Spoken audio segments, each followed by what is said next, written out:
Сайн байцгаана уу? Та бүхэндээ Монгол улсаас мэдчилж байна. Сүүлийн үед YouTube болон social media нэг хүмүүс ингээд хэрхэн жингээ байдаг вэ? Эсвэл хэрхэн ингээд тухай байдаг вэ ч юм уу? Тиймэрхүү асуултад асууж байгаа учраас та бүхэндээ хэрхэн эрүүлээ жин хаях вэ?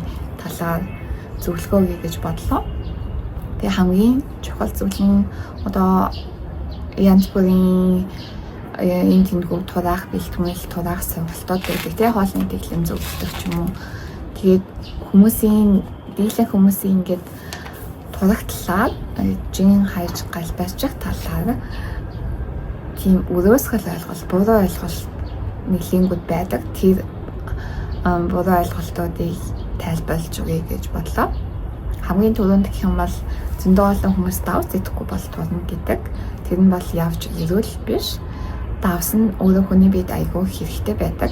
Давс нь шингэнийг хүний ингээ биеийн шингэнийг зохицуулж байдаг гэх юм уу. Хүн хэрэг ямарч давс хэрэглэхгүй байх юм бол хүний бие ингээд dehydration буюу гэд шингэний дутагдлалд орох аюултай байдаг. Тэгээд бас давс нь хүний ингээд булчингийн агшил сулалтаа зөвслөмлүүлдэг, дэмждэг. Тэр дундаа зүрхний ачаал, зүрхний булчингийн ажиллагаанд ч гэсэн нөлөөлдөг байгаа шүү. Хүний мэдрэлийн эстэй хүн сэтгэлийн биеийн шимэгдэлтэд маш их чухал нөлөө үзүүлдэг. Гэх мэтлэн олон сайн талууд байдаг. Тийм учраас хүн болгон заавал өдөр болгон тодорхой хэмжээний давсыг тохируулаад хэрэглэх хэрэгтэй байдаг шүү. За хоёрдугаар хүмүүсийн буруу ойлгодог зүйл нь гэх юм бол хоолой сайн бол айгүй турна гэж бодоод байдаг. Хоолой сайхан бол тусдгүй яг үндэ тэр нь бас эрүүл арга биш гэсэн үг байхгүй юу? Магадгүй ингээд 1-2 өдөр хоолой сайгаад айгүй бага юм мэдээд тий хүлэнээ цайгаа алгасдаг эсвэл оройгоо алгасдаг ч юм уу гэх юм бол мэдээж жин хаяхад хайна. Тэр нь юу вэ гэх юм бол зөвхөн ингээд хүнд хэрэггүй гэж бодоод байгаа өөхөөсөө хасаад байгаа юм биш. Булчингаа давхарлж шийдэг. Хүн өдөрт заавал авах ёстой уурга болон эдэс байтастай өөх тосны цохиромжтой хэмжээ гэж байдаг. Тэрийг авч чадахгүй бол хүн эрүүл байхгүй, хүний ирч хүч байхгүй. Дээрээс нь булчингаа алдна. Тийм учраас булчин их байж хүн өөрөө өөхөө шатаах чадвар нь нэмэгдэг учраас булчингаа алдаад байх юм бол бид хөөхний чинь хувь нь булчингийнхаа хувьас илүү их давмгаалаад явна гэсэн үг. 3-дугаарт нь цагаан хооллох юм бол турна гэж бодоод байдаг. За хүнээсээ шалтгаалаад ер нь яг нэг тогтсон амьдралыг хийм маягтай хүмүүс гэж байгаа. Тэгээ зарим нь болохоор ажлын хэвээр нөгөө ээлжээр ажилладаг ч юм уу тий. Эсвэл өөрөө цагт ажиллаа эхэлдэг. Өөрөө хүснээрээ ажлынхаа цагийг зохицуулдаг ч юм уу. Янз бүрийн хүмүүс байгаа учраас оюутан хүмүүс ч гэсэн янз бүрийн хичээл нэгтээс эхэлтгүүд нүүр байдаг. Тийм учраас ер нь бол тийм амаргүй байдаг. Би ч гэсэндээ хоолоо яг цагаар хоолдог гэж янз бүрийн дэглэм байх гэж хичээдэг байсан. Тэр болгоно надад аягүй хэцүү санагддаг байсан аахгүй. Яг өдөр болгоно тийм тогтсон цагтмаа итгэхэд аягүй хэцүү. Тэгээд идээд олон турхаасаа илүү баг хүн жингээ нэмдэг.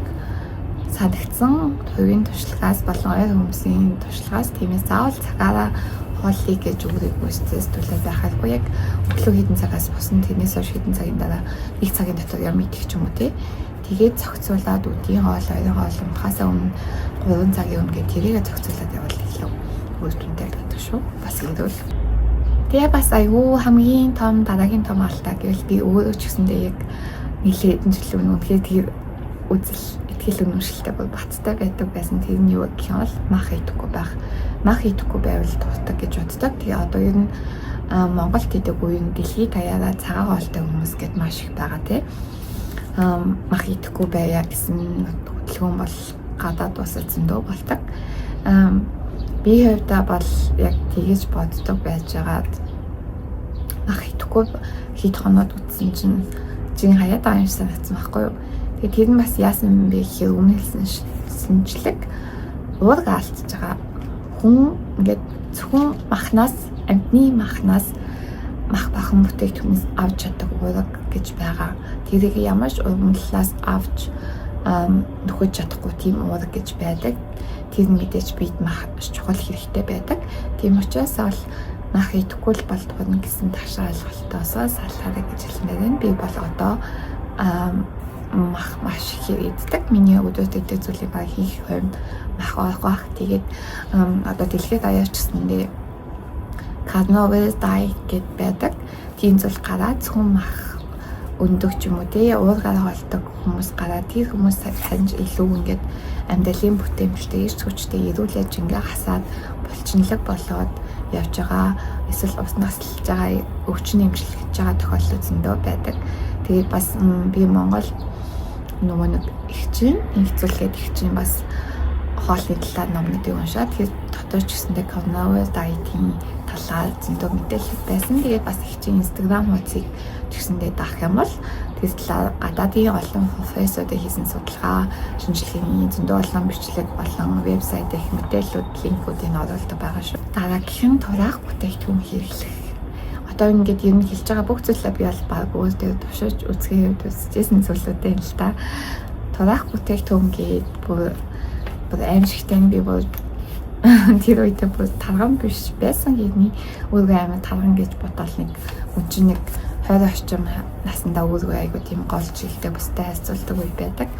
Тэр үедээ ч гэсэндээ өөргөө жоохон илүү талчинтай юм шиг санагдаад ахлах юм шиг санагдаад тураах бүтээгдэхүүн тэгээ бол хамгийн амин зүгээр нэг тийм интернетээс хүний ингээд заас тавьсан хувийн хүнээс ингээд аваад хөргүүлээд тасан ч тэр нь бол хятад бүтээгдэхүүн байсан. Тэгээд тэрийг хэрэглээд бол би ингээд 1 кг хасаагүй.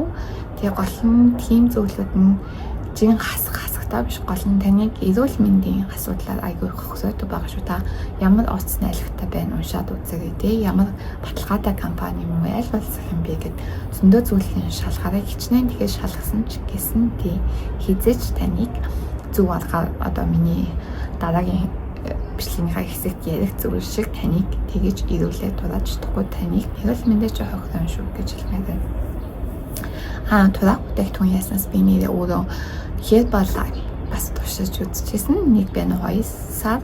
Тэгээд яг тэр маань олон жилийн өмнө ажлын шинэ жил болох гээд тэгээ би яг тэр өглөөний цагаар яваад тэгээ бүр өглөө 7 цагаа гэдэг газар очсон. Өглөөний цагаа уун тасглаа хийн хичээлээ сонсон гээд тэгээд явж байдаг байсан үе бодгоо бас. Гэтэ айгүй бол амттай санагддаг байсан шиг юм чинь. Алой ерөн цайнууд нэг юмнууд нь амттай. Гэхдээ хүмүүс зөндөө хэлдэг шүү дээ ингээд хүнийг өвчин сэтрээждэг эсвэл ингээд цусыг айгүй шингэлдэг. Тэр бол үнэхээр ялчгүй цусыг нь бол шингэлдэг. Тэгээд би Herbalife хэрэглэж байгаа өмнө хаалганд явах бол заавал нэлээдэн цагаан зогссон байх хэрэгтэй байдаг. Тэгээд Herbalife хэрэглээд тураад айгүй гоё болоо шинжилгээ аваад тэгээд шинжилгээний дараагаас болцсаахгүй. Тэгээд болцсон чинь тэгэл буцаал яг алдсан чинь ингээ буцаагаал юмчиж байгаа. Дараагийн нэг зүйл нь түгээмэл зүйл нь гэх юм бол дэглэм байна. Хүн болгон ер нь дэглэм амьдралдаа, эмэгтэй хүн болгон амьдралдаа нэг доод хаяж нэг болон түүнээс дээш удаа янз бүрийн дэглэм байж үзсэн байх гэж бодож байна. Би ч гэсэндээ одоо зөндөө олон дэглэм байж үзчихсэн. Тэр дундаа бас одоо манай монголчин солонгосчуудыг бишэлдэг болохоор тэгэхээр солонгосын бүх зүйлүүд Монгол талтай байдаг учраас солонгосын одуудын байдаг дэглэм гэж тэрээ тушч үзээд эсвэл Victoria's Secret-ийн модельдийн байдаг дэглэм гэж тушч үздэг баг. Та бол мэдээж тэр хүмүүс шиг ингээд насаараа тэгж хоолно гэдэг боломжтой байхгүй баг.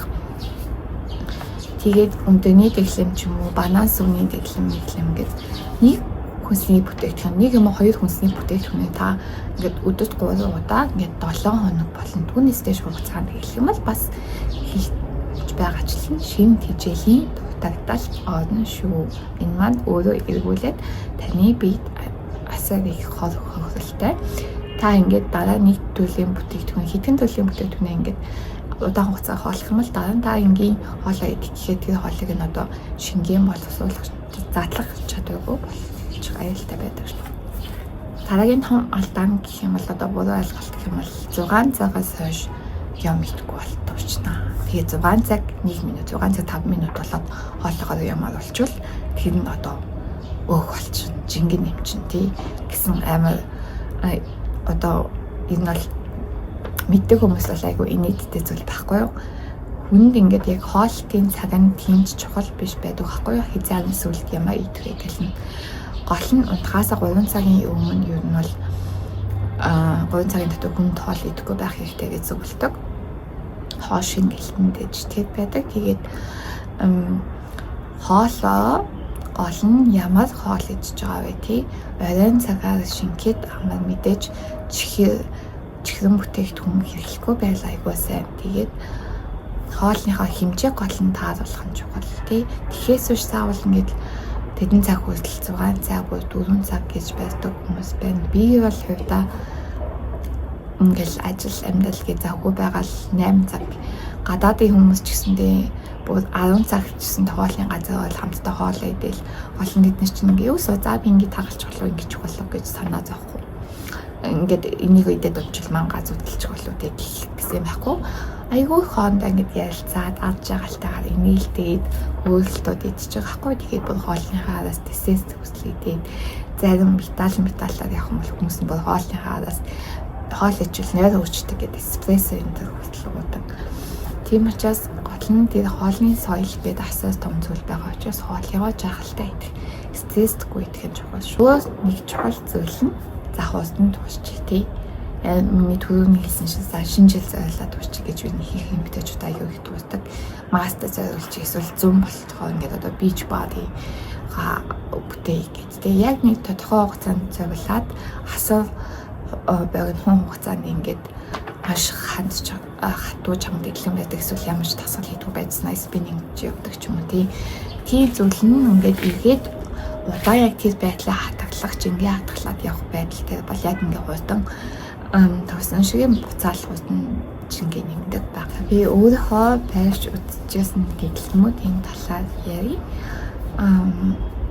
Эхлээд гэх юм бол би Facebook дээр Vimeo гээд фитнесийн дасгалжуулагч байдаг. Тэр хүн ингээд өөрөө гэсэн хоолыг дэглэмтэй дасгал хөдөлгөөндөө тийм 7 хоног 10 өдрийн хөтөлбөр явуулдаг. Тэгээд бизнес мэдээж ус туг цагаар байдаг.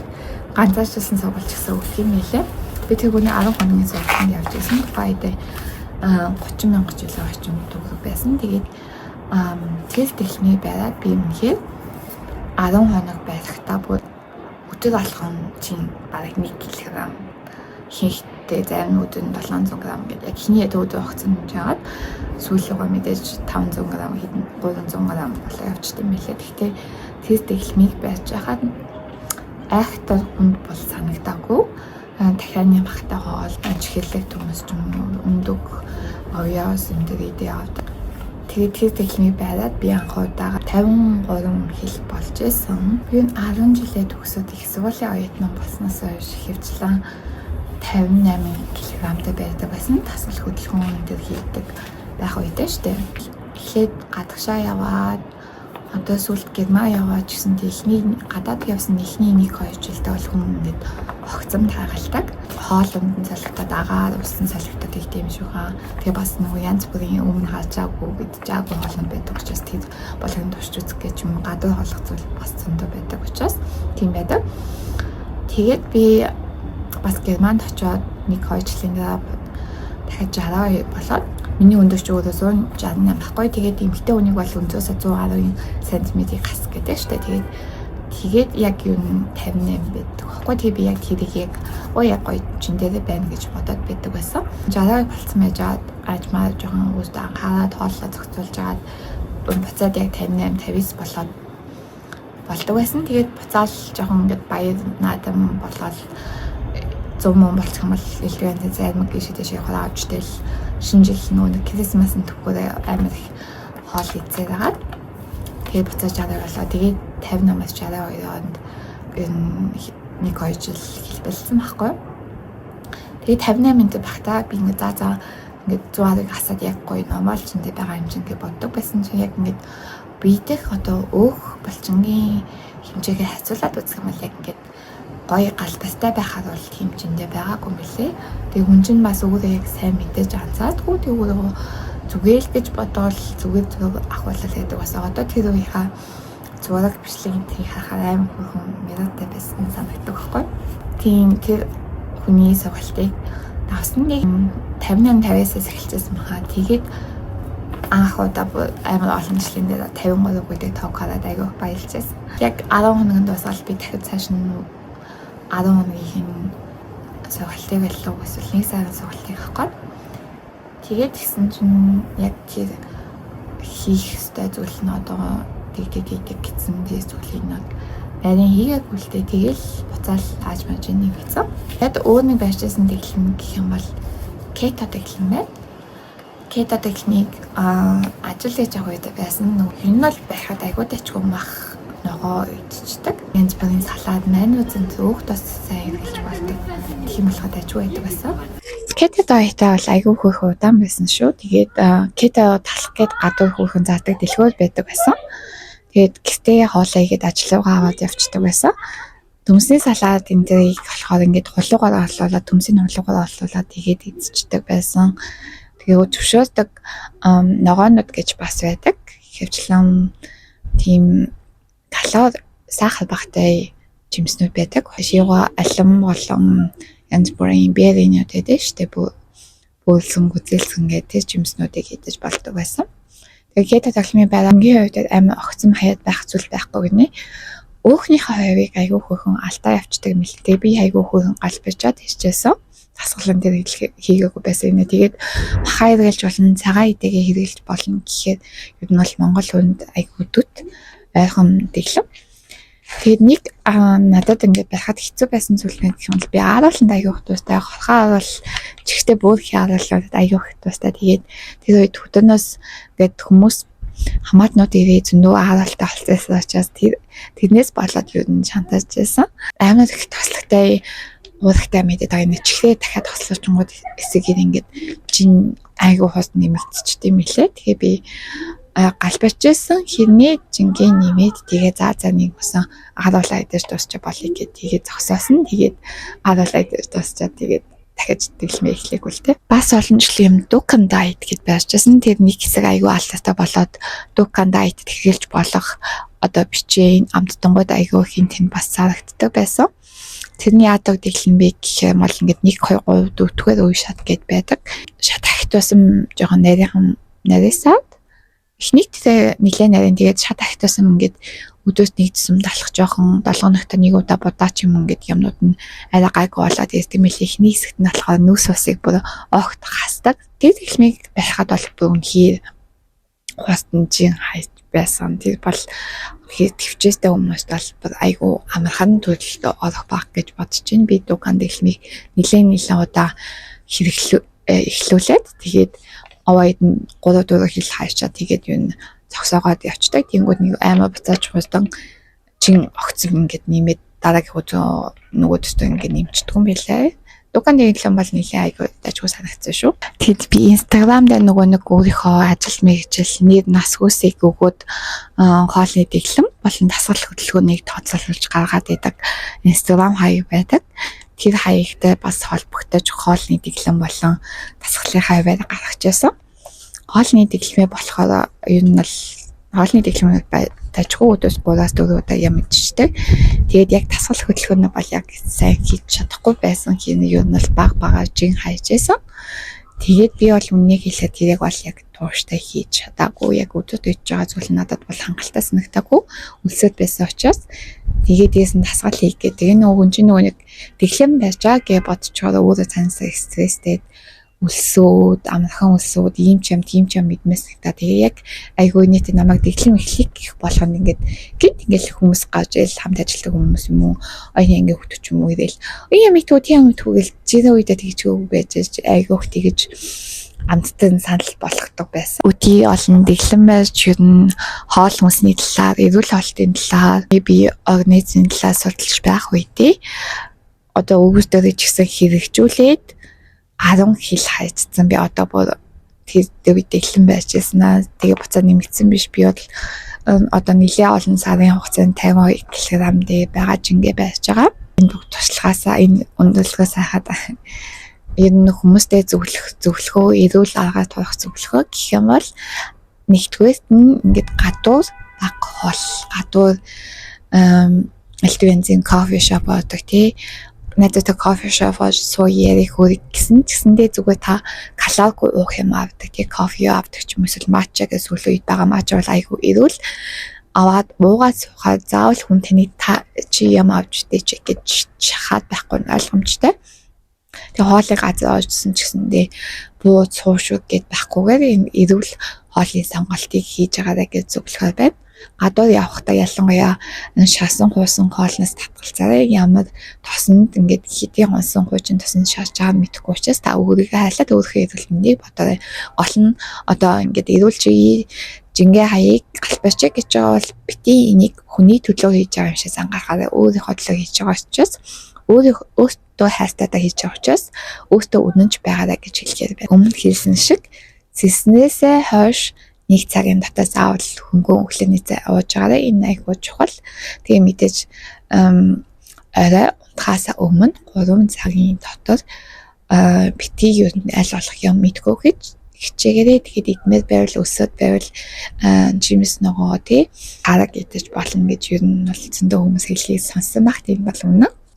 Хамгийн чухал одоо зүйл гэх юм бол юу н хүн ингээд ихэнх хүний одоо гоё бийтэй болохын 80% нь юу нь бол хоолтоос хамаадаг, 20% нь дасгал хөдөлгөөн. Одоо сүүлийн үед хэлж байгаа зүйл нь хэмэл 10% нь дасгал хөдөлгөөн. Тэгэхээр 10% нь одоо стресс, нерв гэх зүйлээс хамаарч байгаа гэж үнэн та нойроо сайн авч чадахгүй өдөөс ингээд 12-аас өмнө заавал ундаа би ингээл хүмүүс шиг 10 гэж унт гэж хэлж чадахгүй. Би өөрөө бол 10 гэж унтаж чаддгүй учраас одоо гадаад байдаг учраас ажил төрөлжсөн амьддгүй үнхээр тэр нь 10-аас хойш ингээд аль болох дэлгэцээ хязгаарлалтаа багасгаа тий 10 цагийн үед тийм орой бол тасгал хөдөлгөөн бас хийгээд хэрэггүй аль болох тайван байхыг хичээд ном уншдаг хоорондоо гэр бүлийнхэнтэй ярилцдаг ч юм уу тий бүдэг гэрлээ тавиад тэгээд ер нь унтаж амж байхыг хичээгээрээ 12-аас хэцүүлэхгүйгээ тэгээд өглөө шөнөдөө 7 цагийн нойр дор хаяж авсан байвал айгүй сайн байдаг шүү.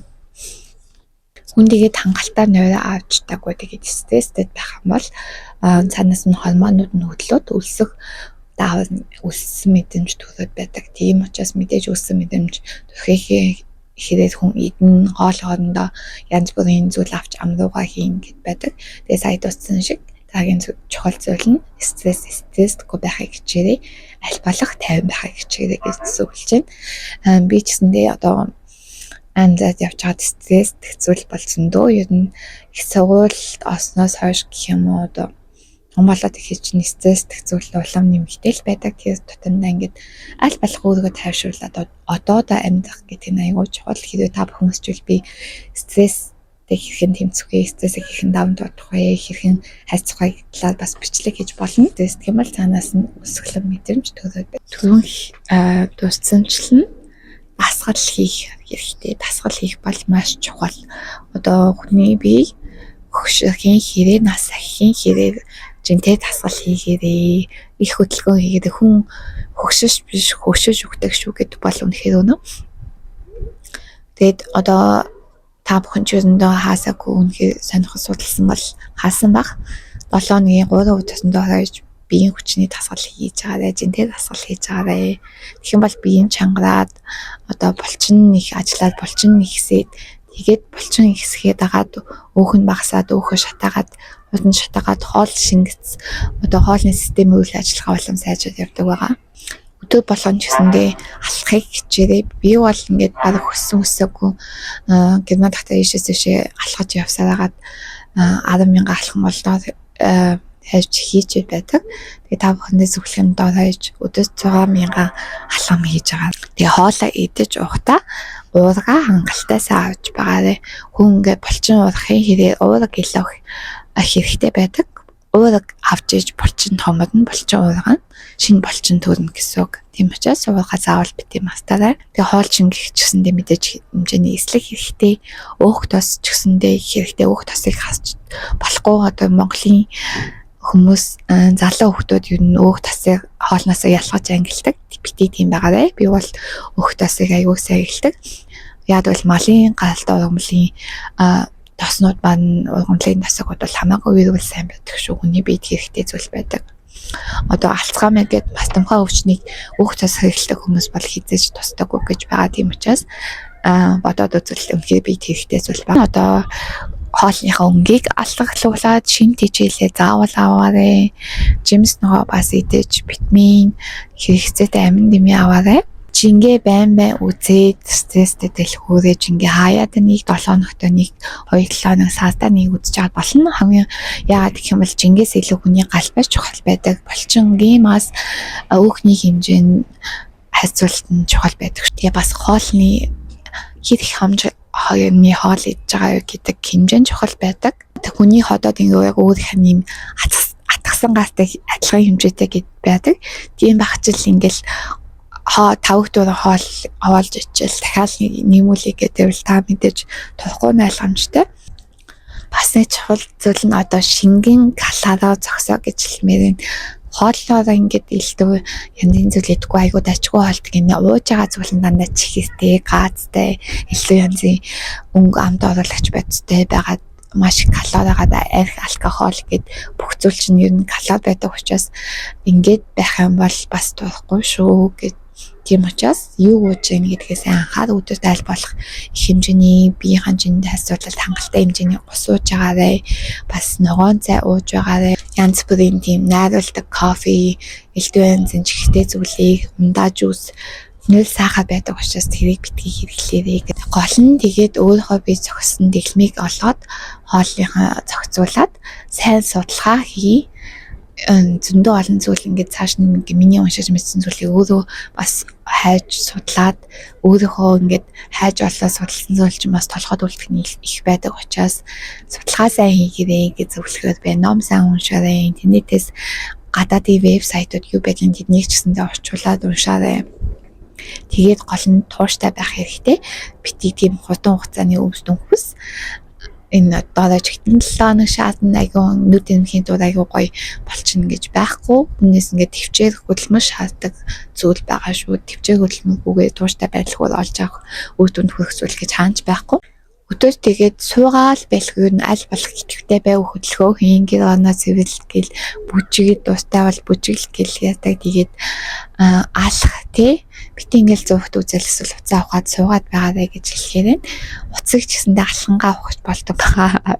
Эсвэл гэстэй ингээд ийшээсээ хөдөлгөнгөө аль болох юм хийгээ идэвхтэй бай гэж хэлэхээр байна. Яг ингээд тууштай ойлтой ингээд эхлэж байгаа бол өөрөөхөө бас биеийнхаа зургийг аваад тэгээд тойгуудаа хэмжээд тэгээд эхлээрээ тэрийгэ хацуулаарай гэхээр бас чин гэлгүүргээ. Тэгээд хамгийн гол нь өөртөө хайртай байж хүн бүрийн биеийн онцлог өөр байдаг учраас төвчөөстэй байгаад өөрийгөө хайрлаад тууштай байгаарай гэж хамгийн чухал зүйлийг одоо хэлж байна. Тийм та цаа ганц учраас өөрийгөө хайрлаад та өөрийгөө хайрлахгүй байхад өөр хүн хийж хайрлах гэж байхгүй учраас өөрийгөө хайрлаад өөрийнхөө биеийг улаарай. За тэгээд амжилт хүсье. Асуух зүйл байвал комент дээр бичээрэй. Бичлэгийг мань лайктаач, шеэр хийгээрэй. Бичлэгтэй минь хамтаасан баярлалаа. Баяртай.